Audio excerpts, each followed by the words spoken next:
Thank you for joining us. We do have a verdict in the trial of Major Nadal Hasan at Fort Hood, and the word we are getting is guilty on all of the counts against him. 13 counts of premeditated murder, 32 counts of attempted premeditated murder. And a unanimous guilty verdict by that military panel. Unanimous guilty means he is now eligible for the death penalty.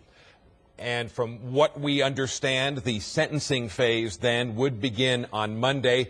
Let's learn more about that. Fox 4's Calvert Collins has been covering the trial all of this week at Fort Hood. Calvert, were you able to see perhaps inside the courtroom when the verdict was read? Well, we were in an annexed courtroom, and we did see the judge. She looked at the findings from the judge, from the panel, and then gave it back to the president of the panel. So she did look at that and then handed it back. And Colonel Keller, who's the president of the panel, said, "We find Major Hasan unanimously guilty on all charges." So that's 45 counts, 13 premeditated, 32 unattempted premeditated murder. And yes, as you mentioned, Sean, that unanimous guilty verdict does mean that he will face, is eligible for the death penalty, and again, or could face life in prison. Right, Calvert, Sean here. He is now eligible for the death penalty. Of course, he wants that. We know that. He's made that clear. Calvert, tell me, in the auxiliary courtroom and in that media room where you are and where so many people have been for so many weeks now, what was the emotion like at that moment in there? Oh, it was an immediate mad dash to, it was, I would be remiss in saying it was not surprised. No one was particularly surprised, but because there had been some kind of procedural questions, we thought that maybe they had another question when they called back, but this was not a particular surprise.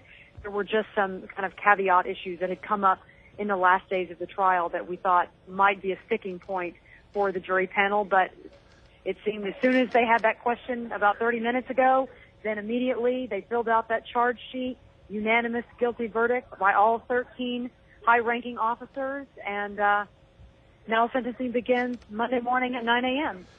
And Calvert, have you been able to see any family members, victims? Have you been able to see their reactions from where you are? Well, we're in a building about 400 yards away from that courthouse, so they are being kept. The prosecution is going to be talking to them because the prosecution has their victim impact statements that will go through sentencing. So that's something that, they're working on now, as is Major Hasan. He's now working on his sentencing as well. And something that, Sean, as you mentioned, it's been very publicized that Major Hasan wants to become a martyr, has sought the death penalty. He's published several notes to major publications saying that, but that was not admitted as evidence. That was not allowed to be looked at by the jury panel. So again, that's something that they made this decision on their own without having that knowledge. Right. They were not privy to the Sanity Board report, which he released through the New York Times. They were not privy to the 7-page manifesto, part of that handwritten that he released to Fox News, explaining his ideology and declaring in that Sanity Board report that had he died in the attack, it would have meant God had chosen him as a martyr. And he went on to say,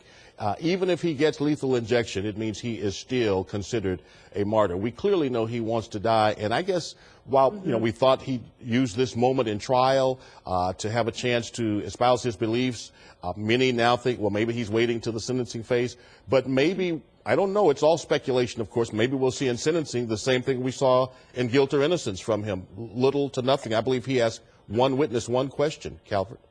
Well, we initially thought we were told that he was going to call a witness, but then as we got closer to closing arguments, we heard that he wasn't going to call any witnesses. So it's possible he may do all the speaking on his behalf for his sentence himself. So and we don't know what the layout yet is of the sentencing, if it will begin with victim impact statements or if he will be able to speak first. I can tell you we are awaiting a formal statement from prosecutors. They're not actually allowed to talk to the media throughout the court-martial process. So we're awaiting a formal statement from them. I'm guessing that it's not going to be anything terribly emotional. They clearly defined in their closing arguments that they asked the jury for this unanimous verdict, and they got what they asked for. Right. And the government, I agree with you. I doubt that we'll see emotion from those government prosecutors. Military is a very different place. And having been down there and covered this, military law is very different. And even how it's carried out is much like everything else in the military. Matter of fact, very matter of fact. And I think any statement will be the same way.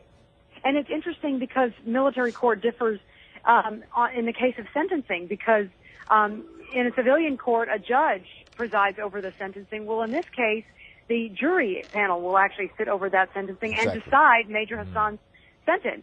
So the same people that convicted him will also give him a sentence believed to be next week. We're told that it could wrap up by Wednesday or go actually the full week. Now, we did, during the guilt or innocence phase of the trial, we saw what? 89 witnesses or dozens of witnesses.